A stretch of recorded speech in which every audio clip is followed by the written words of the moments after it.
Hello there. Hey, thanks for joining me. In today's video, I'm going to be putting all the elements and concepts that I broke down in my other videos to create a beginning small composition.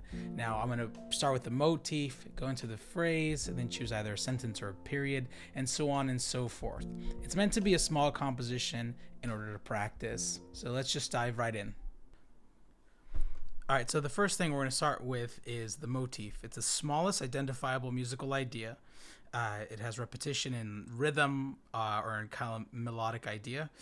So I'm going to try to do something like that. So I'm going to just be in the key of C because I'm not really good at piano. So here we go. I'm going to just go for something. Let's see.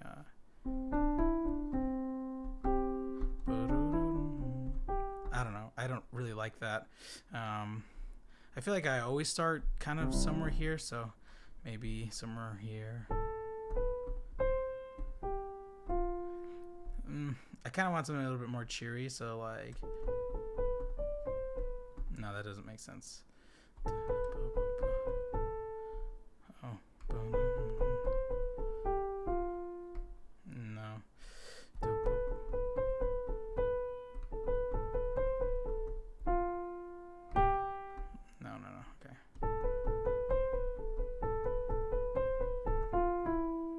Okay, so, I mean, that's not crazy. It's just pretty simple. So, try it again.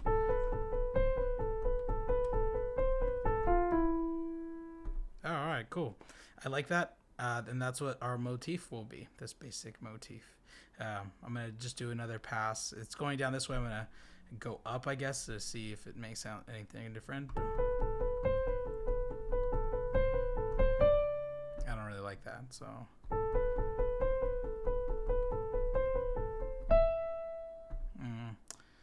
Okay.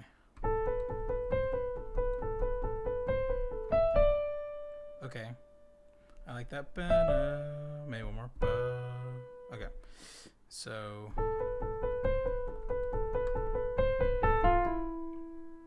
First part of the motif. 2. Cool. Okay, so now moving along to the phrase. Phrase is a musical idea that reaches a harmonic goal. Harmonic meaning chords, goal at the end of the phrase. So we put chords at the end of the phrase to identify the cadence. I am going to just start at the middle of this and then do the end to identify the chords I want to use and the cadence.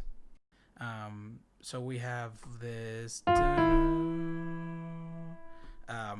which we're going to take this E and we can create 3 different type of notes with that in triad. So we can make this E minor. So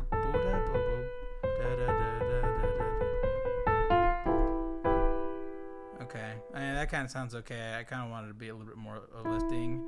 Another thing we can try is C.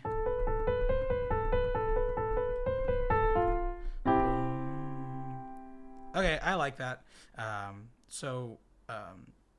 We have the C there, which could make it, I don't know, like an authentic cadence. But I feel like this can be a 6, minor 6, so...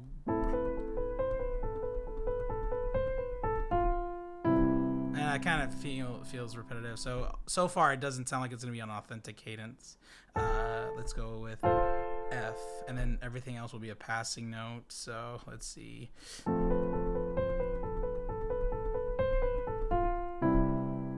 Cool. I like that. And then I guess the first one will be F again.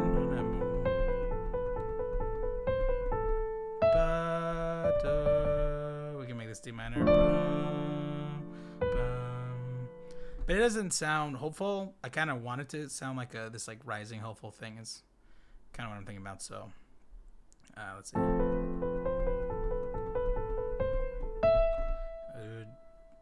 What has this D? G? Yeah. And it also has that B in there too, so I can just hold out the G. Cool. So this is what we have for the first part of the phrase. So this F.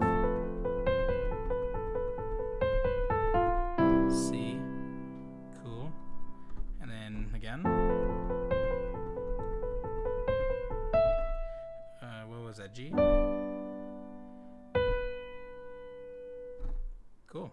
So now we're moving on to musical form. So when we think about that, we can get a sentence or a period. So a sentence ends with any type of cadence. The first phrase presents the motif. The second phrase develops that motif. And for a period, the first phrase has to end with a half cadence with the 5 chord, and the second phrase has to end in authentic cadence, a 1 chord. But I feel like I'm shooting for a sentence here, so I'm going to add something else to the phrase. So after we have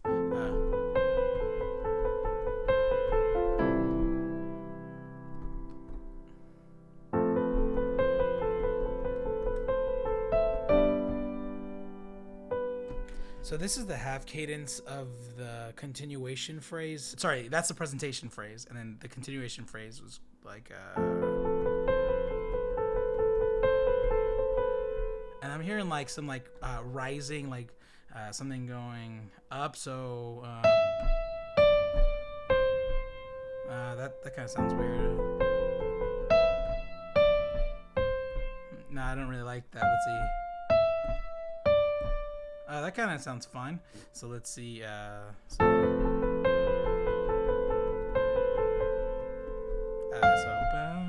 We're gonna have F again. That sounds weird. That doesn't change very much. The chord. We can have D minor. Oh, okay. I'm cool with that. And then just move down. C, and then D. Wow. Oh no, that's a diminished seventh. I don't necessarily like that, so maybe I'll go to the G again. Ooh, and I like the B sounding over here, so instead I'll go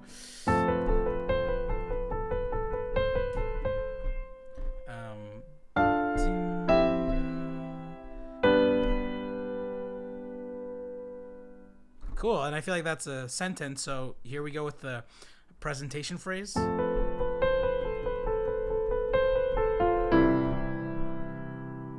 First half of the presentation.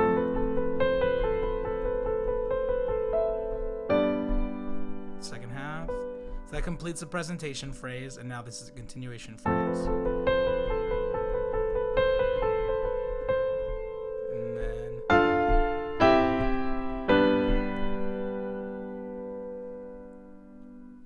cool. So now I have the motif. I had this small phrase, and I expanded the phrase using a sentence. Now, what we're going to do is we're going to take this theme, and we're going to add that simple orchestration, right? Figuring out what instruments we want to add there, even though I think I already want to just use strings. So I'm going to go ahead and add strings to this and see what it sounds like. So this is the logic session for simple orchestration. I decided to lay down each track, then go through it with you, so that way you don't have to watch me play through this, struggle, and see my fat hands anymore. So I'm just going to continue on this way. I'm using Spitfire Audio's original felt piano and intimate strings because I bought them and I wanted to mess with them. So a little bit about my workflow. These string samples let you play the strings all together whilst you're playing the piano. But I like to divide the string samples and record them individually by section of the piano and register of the instrument. So the higher register of the piano I mark down as violin 1, the medium high register violin 2, the medium register violas, medium low register cello, and the low register bass. It's the way I do it, just as a beginner. There isn't a way, it's just the way I do it. So I started this project by recording the composition into the felt piano. I wanted something to inspire me for strings, and this is the sound that did. And this is what the felt piano sounds like by itself throughout the composition.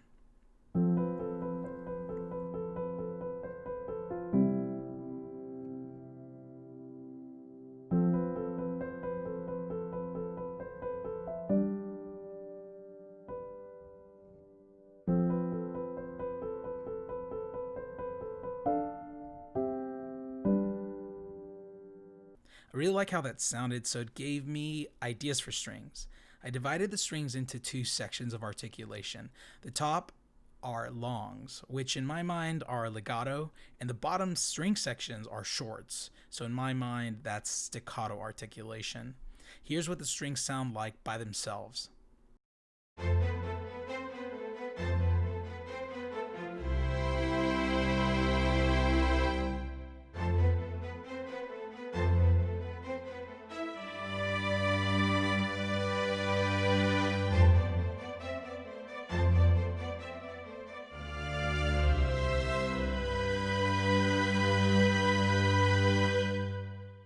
Okay, so I liked how the strings came out. I added this little harmony to the melody or counterpoint in the viola just to make it sound a little different. Check it out.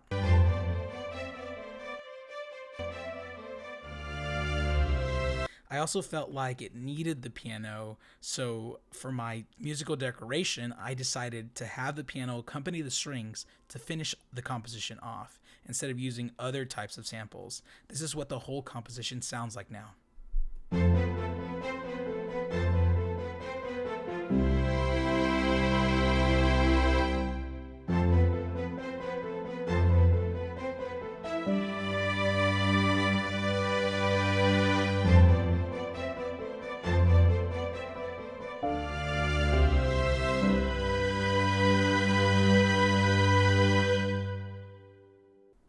Thank you so much for watching that entire video. I know that this video was longer than all of my previous videos, but I just wanted to give you a practical sense of how I use these steps for practicing composing as a beginner. My next series of videos are actually going to be on my getting into CSUN and my first semester at CSUN. And just as a heads up, it was absolutely brutal. But I'll get more into that in the next videos. Thank you so much for joining me on this one, and I hope that you watch the next one.